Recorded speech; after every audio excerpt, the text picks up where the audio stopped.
All right, so hi, and welcome to part one of many in regards to mental health. Every month I try to tackle something, a topic that may come up a lot, and this month was seasonal affective disorder. So something that is very real to me as a Canadian or anybody that lives in an area that gets winter. I know there's some people that live in very warm places year round, and they're the lucky ones, I guess. So thank you for taking time out of your busy schedules to spend some time with me. I'm Dr. Klesko. I'm a second-generation chiropractor in the Edmonton area here. So I grew up in a household based on chiropractic ideologies, which are very much prevention and keeping yourself healthy so your body doesn't get sick. And what I believe is the ultimate cure in being prevention. Stop it before it starts, right?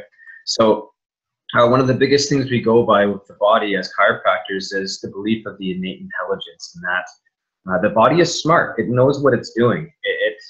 It will take care of itself when it needs to, but disease happens when something interferes with the body's ability to express itself properly.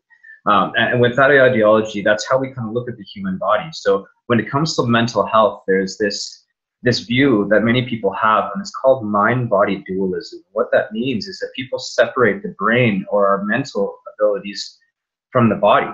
And what they'll actually do is they don't see the connection between body and brain, or who we are, our personality, our how our brain works in conjunction with the body. And I think that's a big fallacy, because a lot of people may treat their bodies really poorly, and certain parts of their body, like, if you drink alcohol, your liver's going to get hit. If you don't take care of yourself physically and exercise, you're going to start gaining fat. But this affects the brain as much as it affects the body. And I think it's really important to understand that when we look at true health, as many factors as there is, you need to be looking at everything to affect your mental health in a positive way. So with that being said, let's roll right into this. So like I said, our topic today is seasonal affective disorder. And with seasonal affective disorder, it's mostly based off of changing of seasons. So as we roll through summer, fall, winter, and spring, there are changes not only in temperature, but in also changes in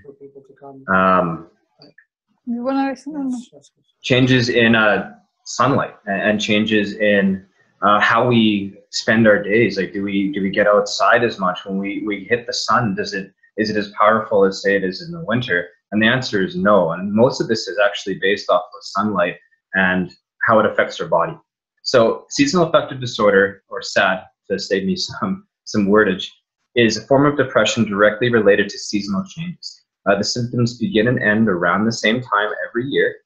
And although fall and winter are the months that we usually think of for S.A.D, it actually can occur any time of the year. If fall and winter are the most common, but spring and summer are also there. And that's something I wasn't truly aware of, is it is actually put together in that. So let's talk about spring and summer. I'm not going to focus on that one too much, as it is heavily overwhelmed by the fall and winter symptoms that we get through seasonal affective disorder. But some of the spring and summer ones are very similar to anybody that's experienced depression and those regular symptoms. But an interesting one, spring and summer, is insomnia. There's weight loss, decreased appetite, anxiety, general depression, depressive feelings. So that's what I talked about. It's fairly close to depression in general, and sometimes difficult to distinguish. Some people don't even relate the time of year to their feelings, but in retrospect, or taking a bigger look at the picture, they notice that, oh yeah, it starts every spring kind of thing, right? So fall and winter is the big one I'm going to be focusing on today. And this one has decreased energy, irritability, increased sleep and drowsiness, weight gain, change in appetite, up or down, mostly down, and increased emotional sensitivity. You become very sensitive to everything around you. Certain things can just set you over the edge really easy. So what are the causes? Now, as much as we know a lot less than we think we do. Especially when it comes to mental health, we don't understand the cause of seasonal affective disorder. There are contributing factors that we know of. Certain people that do this are better, and some people that do this are worse. So we know there are contributing factors, but we don't understand exactly why it happens. But all these factors, especially with any part of the body or anything going on with the body, we realize that it's rarely ever one thing that sets people off. It's that ideology of the straw that breaks the camel's back. It's not that last straw that did the damage. It was everything else adding up together. And sometimes the whole is greater than the sum of the parts. These things individually may seem insignificant, but when we put together, it's a big deal. So we'll talk a little bit about the spring and summer set. And the extended light hours are something that they see is really affecting our circadian rhythm. And I'll talk about what the circadian rhythm is, but it messes with your daily tasks throughout the day, and it gives you that insomnia. So in Canada, when we're more northern latitudes, or anywhere that has northern latitude, you're going to find that during the summer, the sun's going to start getting crazy long. And I know I had friends up here from the States, and they couldn't believe it was at 10:30 at night and had daylight like it's 8 o'clock kind of thing. So this can really mess with people, and they can have bouts of insomnia where they just can't go to sleep. It could also lead to emotional disturbances related to depression. Another theory is that excessive heat to the body causes just this change in the chemical balance of the brain. Allergies at this time, when the snow melts and the snow mold's kind of released, or even when pollen starts coming out, that is seen to affect it. And there's even research into the month that a person is born. Certain people that are born in darker times, they find that the light really messes with them, and vice versa. So it's really up in the air. There's a lot of ideas being thrown around, but we don't know enough about it yet. Fall and winter is going to be, like I said, the big one I focus on. And this one is really based off of reduced sunlight. In fact, that pretty much every bit of understanding and research and mechanism looks at sunlight specifically. Now, like I said, it changes the circadian rhythm, which I'll talk about next. It reduces your serotonin, which is a very important neurotransmitter within the nervous system. It increases melatonin, which is a very important hormone created by the pineal gland in the brain. And it diminishes your vitamin D. Without exposure to the sun, our vitamin D deposits and ability to make it die with it. But very importantly, as I stated with the sunlight, this is almost non-existent in regions within 30 degrees of the equator. So if you're living somewhere tropical and it's hot all year round and you're getting sun day in, day out, you seem to be okay. So let's talk about circadian rhythm a little bit. Circadian rhythm is the physical and mental behaviors of an organism based off a roughly 24-hour period. So basically, it's what your body tells you to do hour by hour, minute by minute, naturally. So what time are you tired and you want to go to bed? What time does your body naturally wake up? When are you hungry? It gets into these rhythms and these patterns, and that pattern is really important because it creates consistency and it allows you to survive. Any organism, really. Plants have this too, but it's very important for surviving, being able to adapt to the environment that the organism is in, and is believed to be mostly based off of sunlight or daylight.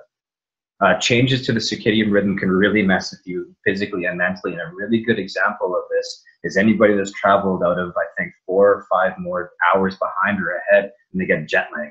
Anybody that's seen that, you're kind of a mess. Everything is thrown off. You don't know where you are. Half the time, you're just kind of staring blankly into the distance, and it takes weeks for this to go away. Some people, it takes months. Some people, they don't know what jet lag is. They're just like, what are you talking about? I don't know, it gets dark and I go to sleep kind of thing. And so we're all very different, and it affects us very different. Next one we're going to talk about is serotonin. As I stated, it's a very important neurotransmitter within not only the nervous system, but the intestines and the blood platelets. It's believed to be very, very important for controlling our moods, meaning that as serotonin goes up and down, our moods seem to follow it quite heavily. So of all the neurotransmitters, this one is really important when we deal with mental health. The imbalances are linked to depression very heavily, especially drops in serotonin lead to depression. It's derived very importantly from an essential amino acid tryptophan. And what I mean by essential is that your body does not make this naturally. You need to take this in from your food, from your environment. Tryptophan is not made by the body. So if you're not eating right, your serotonin levels are going to be affected. It's also believed to be very influential in maintaining healthy sleep patterns. So this ties into your circadian rhythm. This ties into your ability to sleep the way you're supposed to sleep, which is going to be that 7 to 9 hours a night. Melatonin is next, and it's a hormone, so it's a little different. It's produced by the pineal gland, and it's believed to participate in sleep and alertness. So this is really important. This is your sleep hormone, okay? It's the highest during the sleep cycle. It peaks at around, I think, 8 years old, and then it'll actually change. And its release times are delayed as you move through life and you get older. The release time of melatonin actually starts getting later and later, and that's why we stay up later and later. And then it ultimately, as you age, it decreases. So serotonin and melatonin have a very interesting relationship. They're inversely related. So as one goes up, the other one goes down, and vice versa. So when it comes to uh, the into winter months and your melatonin starts getting lowered, or your melatonin starts increasing, what happens is that serotonin can actually be changed into melatonin. So that's really important. So when the body needs more melatonin, let's say you're not getting enough sleep, it's going to start actually turning serotonin into melatonin. And what that's going to do is it's going to drop serotonin levels down. And as we talked about, serotonin levels being dropped is almost a one-to-one relationship to depressive states, and in this case, into seasonal affective disorder. So it's very important to understand. We're going to talk about that a little bit more as we go through treatment. Vitamin D is also seen as being very important. With the lack of sunlight, we aren't getting that in our skin. We're not producing vitamin C or vitamin D. So the body makes a small, very limited amount of vitamin D. It has to rely a lot on sunlight. So the majority is created when the skin is directly exposed to the sun. We need a minimum of 20 to 30 minutes of uninterrupted exposure to our skin every single day. That means going out into the sun and sitting there and letting the sun just bathe you, because it's so very important to build up these stores of vitamin D for the days, especially even the months when we don't get as much as we would need. It's very important not only for the nervous system, but for bone health too. So a lot of people aren't getting vitamin D, are going to start having issues with calcium deposition to their bones in the coming week. But chronic low levels are believed to be associated with seasonal affective disorder, and even research into MS. I imagine a lot of people have heard that, is that MS for northern climates seems to be a lot higher than other places. So supplementation may be necessitated, but understand that vitamin D is considered fat-soluble vitamin. And what that means is it doesn't get excreted as easily as, say, vitamin C or the B vitamins would, where if you just have too much of it, your body just pees it out. Fat-soluble vitamin is very slow, meaning that if you have too much, you can overdose of vitamin D. So when you are supplementing with this, which we do recommend in Canada, that you do so following the right amounts every single day, which I think is, geez, I've heard recommendations from 500 all the way up to 1,500. I've even heard some people say 25 to 3. I'm not too sure if I agree with the 25 to 3,000, but sitting around 1,000 to 1,500 IU a day is the correct amount. Now let's roll into treatment. So what happens? Let's say you've got seasonal affective disorder. You've been diagnosed by a medical doctor, psychologist, psychiatrist. What's going on? What do you do from there? So there's actually a lot of different approaches, and the most common sense one is light therapy. You're not getting enough light, so let's put some light on you. Very important that you get a full spectrum light, something that mimics true sunlight. There's two different types of this. There's boxes, which what you see on the picture there, where you more or less have a light by you, you sit in front of it for a certain amount of time, and then you're good to go for a little bit. There's also what's called dawn simulators, and what they are lights in your room that will actually start brightening your room at a certain time. So let's say we have Canada here, where sun goes down, or sun comes up around what? Let's say about 8:30 right now, and then it goes down by what feels like 1 p.m., but realistically around 4:30. So what these lights will do is actually mimic light in your room to extend longer. So it may brighten your room earlier in the morning, and then it'll actually keep your room bright into the night, and then it'll start diminishing down around 8, 9 o'clock to give you that full 12 hours. It can be purchased and used by any person at home, any patient that wants to buy them, or any person that thinks it's important. You can definitely buy them. But it's very important, there are disclaimers that not all are built the same, and some light may not be the grade that you need, and some of it may be too intense. It can actually cause damage to you. So use a full spectrum light that mimics the outdoor sunlight. Now the good news about this type of treatment is that it has very few side effects, and is generally seen as the most effective for seasonal affective disorder, which makes a lot of sense. Not getting enough sunlight, let's mimic sunlight. So little to no research has been done on this type of treatment. Light therapy is in its infancy of research, and a lot of this is just going to be a lot of statement and common sense in my mind. So be aware that not all of this is based off of science yet. They're doing a lot of stuff right now, but it hasn't been published or brought up to the public yet. So the quality of products may vary for consumers. So like I said, be very aware and do your research and find something that may work best for you. Another form of treatment is medication. So because seasonal affective disorder is like a depression and is grouped in a depression category, Antidepressants are commonly referred to by medical doctors to help people with severe symptoms. They're usually not a go-to. It's just, okay, if things are getting under control, we need to kind of mediate this. This approach only treats the symptoms. Be aware. There is numerous side effects to this also. If anybody, we've all watched those commercials where they spend more time listening to side effects than they do with the rest of the entire 30-second commercial. So be aware that with good comes bad in regards to medication. Another treatment is psychotherapy, and this is actually just another term for talk therapy. And what this does, it gives people the ability to cope or build coping mechanisms to help with negative thoughts and damaging behaviors. Once again, this does not attack cause. This is strictly just a way for people to get through the days as they move through their bad time of the year, right? Aromatherapy is something that's come up fairly recently with the outflux of essential oils. Now, a lot of people will really rely on essential oils. They love them. They smell really nice. They help them with their moods. They go through times of stress and they use essential oils to meditate and bring themselves back down.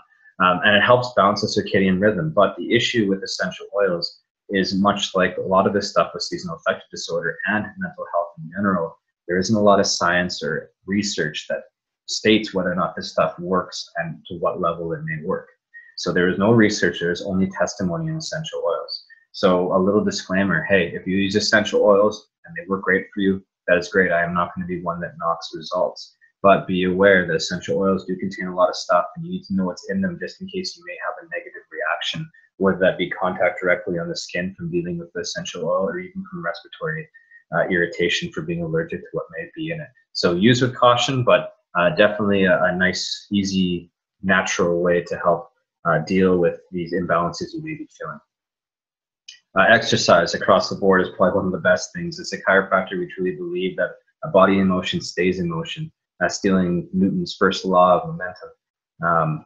It's really important at all times of year. And I've learned something this last little bit is that I dealt with a lot of people who like to stay indoors. And all they do is kind of, use my brother as a good example. He's not on this call, so hopefully my family won't tell him I said this, but he likes to stay inside and complain about the cold and nothing is good. And if he goes outside, it's bad, and they hear about it for weeks on end. He never does anything outside. On the other side of that, I snowboard, I play hockey, I'm outside constantly. I like being outside, it's fun for me. So exercise is really important for seasonal affective disorder, but especially to be able to link that and to be able to get outside. So across the board for depression, exercise is found to alleviate symptoms very, very efficiently. But getting outdoors, like I said, is the best, especially during the day to get that little bit of light we may need. If you can't, indoors is good, treadmill, bike, whatever it may be, but also trying to be near a window at all times. It can also help change or offset the weight change that people get during these times. But nutrition is going to be a big one, and I'm going to bring in our professional here, and Sarah Klesko. So bear with me a second as you bring her on. Sarah, can you unmute for me, please? Okay, can everyone hear me okay? Does that sound okay? All right, I'm gonna take these out. All right, so thanks for bringing me on the call. And it's, seasonal affective disorder is something that I feel really strongly about. I watched my mom go through this every single year as I grew up. And I just want to talk a little bit about what food can do and how you can protect and ready yourself to fare better in those changes of season, because it can make such a difference. And what I'm going to be recommending is going to be true for not just seasonal affective disorder, but also for general depression, anxiety, and mood disorders. So it all relates. And really, like, who hasn't been affected by the weather in some way or another? I think we all are to some extent. And some of us, maybe because of other factors, are just more prone to really getting the blues and that sort of thing around that time. So classically, SAD, or seasonal affective disorder, has been and depression have been classified as chemical imbalances or emotional disorders. And while that is true, there's more and more research coming out in neuroscience that is showing that there are nutritional factors as well. And almost always there's deficiencies in certain nutrients that directly correlate to the mood disorders as well. So I want to talk a little bit about that. The reason why I feel really strongly about nutrition, and that, that is something that people need to be educated on, and especially with depression, is we can't change the seasons. We have no control over the weather. That we really, that's the one thing that's really just out of our control, but we can control, what we put into our bodies. That's something that can empower us. So I hope that you guys listening can be empowered by some of this information.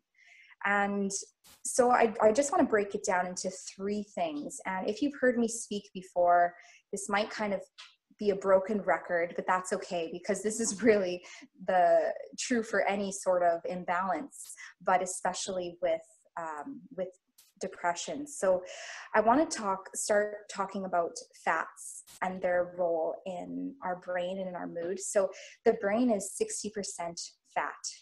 And so the fats that we're eating, the quality and the quantity, are going to make up a lot of that matter in our brains.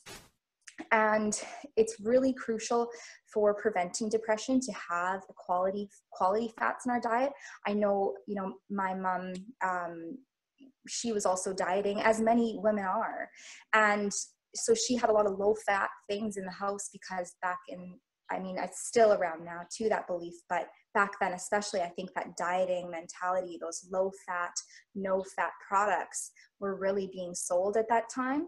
So just imagine the spiral that was happening, her not fueling her brain properly, because she was also trying to lose weight at the same time, which actually doesn't work.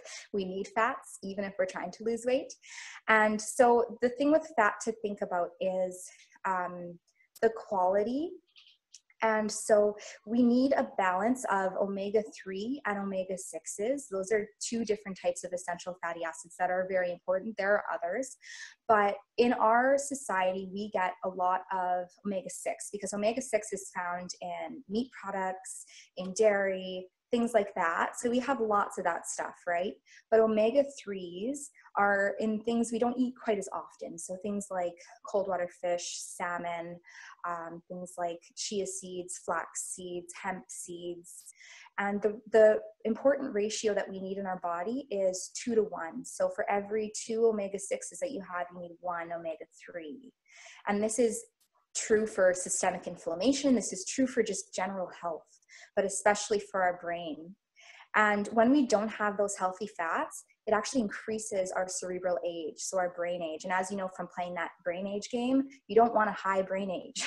You want a low brain age, because about 20 is the max when you're like peak, right? So you want to keep your brain young and, keeping the renewal of membranes going. So you can increase your fish consumption, and they've found that it directly relates to decreasing incidence of mental disorders. So that's something that's just so key. So that's the first one, is fats. The second one I want to talk about is protein. And so serotonin, as Brett was talking about, is a really important hormone for our brain and for depression. And it's an amino acid hormone, which many are, and it's made up of amino acids. And amino acids are the building blocks of protein. So when I eat protein, my metabolism will break it down into amino acids, and then those amino acids will be, put to work in my body wherever they need to go. And in our hormonal system and in our brain, they are really key. So our neurotransmitters are made out of amino acids, and so dopamine and serotonin are both examples of that, and they're precursors. So when I eat protein that has the amino acid tyrosine in it, then my body can make dopamine. And when I eat protein that has tryptophan in it as one of the building blocks, which many do, then that's a precursor to serotonin. So they have found in the research that deficiency of complete protein, which means all of the essential amino acids, is also related to these, this depression and anxiety and these types of things. So it's really key to give yourself those building blocks. A lot of people don't have a problem with getting the quantity of protein that they need, but sometimes we need to focus more on quality and variety. So what I like to teach people is to have a variety of lean protein sources. So, what can be equally as as not getting enough or getting too much is having the same day in, day out. So you're just eating chicken, fish, chicken, fish, chicken, fish, which that's good and everything, but you're getting only, you know, a small bracket of nutrients and possible toxicity. That's like with any food. So you want to have a variety. Think about different meats, different legumes, and organically sourced is really the best.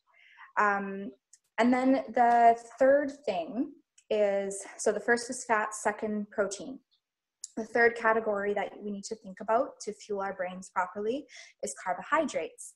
And this is another thing that there's a lot of information on. We don't know if we should go low carb or do the keto diet and have like very little to no carbs at all and these types of things. And carbohydrates really affect our mood and behavior. But more than that, they're finding that, you know, the nutrition deficiencies that relate to depression are things like our B vitamins and things like our minerals and phytonutrients. Like they're finding this correlation, and it's in this category that a lot of those things are found. So carbohydrates, sometimes we just think bread when we think carbohydrates, but it's more than that. Carbohydrates are grains and things like that, are complex carbs. Fruits and vegetables are in the category of carbohydrates. We don't always think that. So it's really important that we're getting what we need. That's our body's fuel. And eating a meal high in carbs will trigger a release in insulin, which will then trigger this cascade of getting the blood sugar into the cells where it can be used for energy.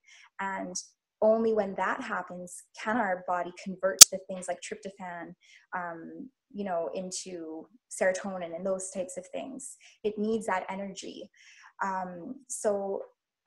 And, you know, diets that are too low in carbs can also be related to increasing depression. So we want a balance. So we want a healthy balance of carbohydrates. We want quality. So we want to stay away from the simple, refined carbohydrates like breads, muffins, cereals, you know, these things that have been processed, and more into the whole grains. So, you know, you can do like wild rice, brown rice, quinoa, you know, if you can tolerate gluten grains, there are those as well. And then of course our fruits, vegetables, and plants, and that sort of thing. So the thing about, some more things about fruits and vegetables that just have kind of come up is, you know, things like berries decrease the cortisol, which cortisol is your stress hormone. So when that's low, that's a good thing. And then also things like polyphenols found in fruits and vegetables and, you know, plants such as cocoa actually enhance your mood. So any chocolate lovers, you can take some solace in the fact that if you get a good quality dark chocolate, so I'm going to say at least 80% real chocolate, you can feel good about that, because that's going to be good for your brain. And the thing with all of this is that it's challenging to eat well for the average person on a good day. But if you're experiencing depression or seasonal affective, it's that much more challenging, because some of the symptoms that you're feeling are reduced appetite and you're in a low state. You may not want to do good things for yourself. So this is where it kind of comes in that we might need some help with supplementation. And I think just like looking through my own symptomatology book from nutrition school, it you know, it said for things like a good quality protein powder. It said for things like, you know, that have those high micronutrients in them. And something that I'm really passionate about and what I really believe is that, bottom line, the best way to get your minerals and vitamins is from food. That's how your body knows how to recognize it and utilize it. But there's so much, you know, challenge in getting the quality and the quantity that we need. So I've learned a lot about the difference between first generation supplements and second generation supplements. So first generation being your standard multivitamin, which is a collection of maybe 13 different vitamins and minerals that man in all its wisdom has said that those are the most important ones that you need. And then those are only limited by the absorption and by how it's utilized in your body, because it's not nature. In one apple, there are over 10,000 phytonutrients.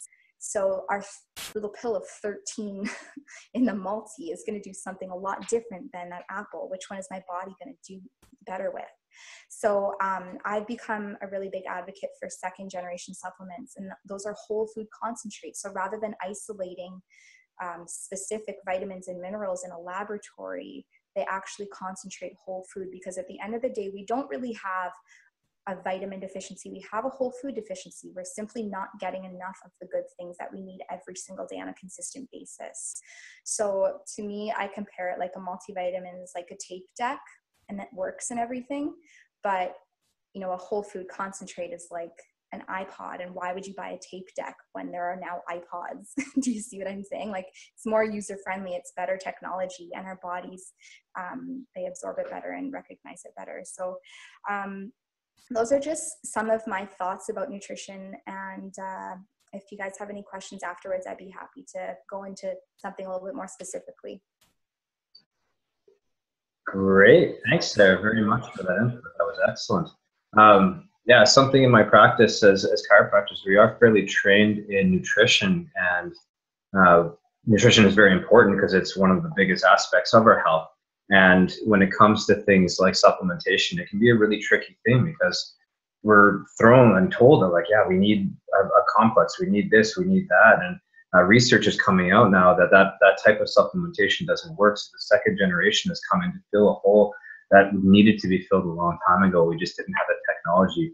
So in my practice, the only thing I ever promote nutritionally, other than getting whole foods, is a product called Juice Plus, which is exactly what Sarah said. It's a whole food concentrate. It's so close to as little possible processing could possibly be. It's still considered a food, and it gets a food label as such. So I can rely a lot of confidence in knowing that when people are on Juice Plus, like I am and my family is, they're getting as much nutrients as they can, as close to food as it can possibly be. So those are the people that need some help with nutrition, and whole foods is what they're missing, especially fruits and vegetables. This is such a big game changer and fills that gap beautifully. But no, thanks again very much, Sarah, for your nutritional insight. That's her game, and she does it well. So with that, health is very interesting, and health is truly in your own hands. Now, what I mean by that is that you need to be in control of your health. You are your own advocate, and you are the most important person in your life. But health and getting yourself healthy doesn't have to be complicated. I was reading something or listening to something the other day. In fact, I think it was over this weekend, about how basically if it takes more than 3 steps to do something, we don't do it. It becomes too complicated and it's not happening. So we always recommend a simple change. Tackle one thing in your lifestyle that you know may not be good for you, whether that be you're not drinking enough water, or in this case, you're not getting outside, you're not getting enough sun. It doesn't have to be a really long time. It doesn't have to be this dramatic change. Just one little thing at a time, but make that consistent. Do it for a month and challenge yourself with something new, but don't stop doing what that other thing you did that month before. Make it long term, and they become healthy habits you can carry through for the rest of your life. And remember, what you put in is what you get out in health. All right? Long-term consistency trumps short-term intensity. It is a great quote from Bruce Lee, but it is very true. I think he once said, he's never feared a man that can do 10,000 kicks, but he fears a man that has practiced one kick 10,000 times. With consistency and just doing the same thing over and over and making it habitual, it becomes easy. You don't have to think about it anymore. One of the things I love to end with is a quote from Thomas Edison, is that the doctor of the future will give no medicine, but will interest his patients in the care of the human frame, in diet, and the cause and prevention of disease. And as I had stated before, prevention is the name of my game. It's something I truly believe in, that the cure for almost all diseases is stopping before it starts. And it comes down to lifestyle and a lot of this stuff. Genetics can load the gun, but environment pulls the trigger. Just because it runs in the family doesn't mean we're going to have it. There are ways around that. But when it comes to health too, there are 2 types of people on the planet. There's the people that see something in their life that they can change for the better, and they do so. And they take it their own willpower, and it's like, nope, changing this, that's it. and they do it. The second group of people are the people that wait for something bad to happen to them, to either somebody they love or themselves. And in health, you don't always get a second chance. There's a lot of people that we probably know, family members, or something bad happens to them and their health is gone and they never get it back. So when it comes to things like this, decide to make a change and do it immediately.